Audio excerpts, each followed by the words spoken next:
अस्सलाम वालेकुम नाज़रीन, आज 5 जुलाई 2025 है और दिन है हफ्ते का।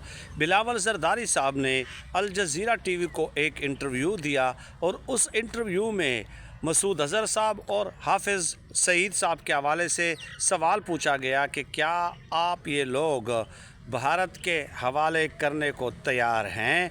तो उस पर बड़ा हैरान कुन जवाब दिया है बिलावल ज़रदारी साहब ने, और वो ये कि बिलावल ज़रदारी ने कहा कि अगर भारत ताउन करे और कानूनी मामलात पूरे करें तो उनको हवाले करने पे गौर किया जा सकता है।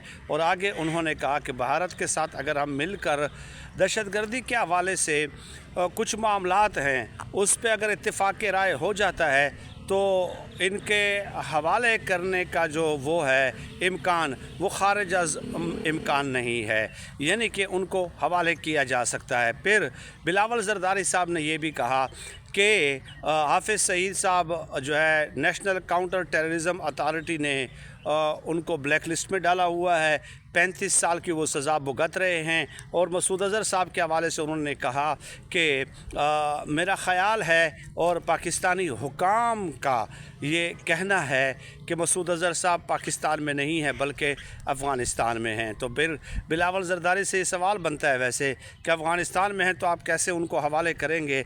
लेकिन बहरहाल यहाँ पे उन्होंने भारत को ये पेशकश की है कि जनाब कानूनी मामलात अगर आप पूरे करते हैं तो यहाँ पे पाकिस्तान में क्या कानूनी मामलात का इतलाक़ नहीं होता।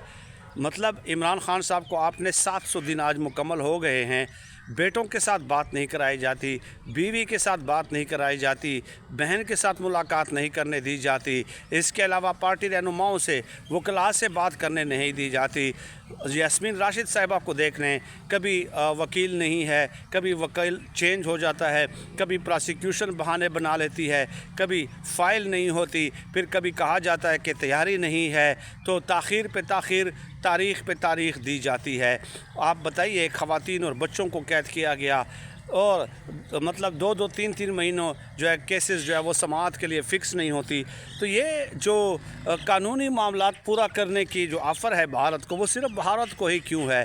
क्या इस तरह आप उनकी बालादस्ती को तस्लीम नहीं कर लेंगे? सिर्फ आपका ये ऑफ़र कर देना ही क्या उनकी बालादस्ती तस्लीम करने के मुतरादिफ़ नहीं है? हवाले तो बात की बात है ना, करते हैं या नहीं करते। लेकिन इस किस्म की स्टेटमेंट देना, मेरे ख़्याल में जो डिप्लोमेटिक सर्कल्स हैं, जो डिप्लोमेट्स हैं, उस हवाले से भी मैं उनसे बात करूंगा कि ये क्यों कर इस तरह का बयान इन्होंने दिया और इसके क्या रिपरकशंस हैं। फिर मैं आपको इंशाअल्लाह ताला किसी वीडियो में अपडेट करूंगा।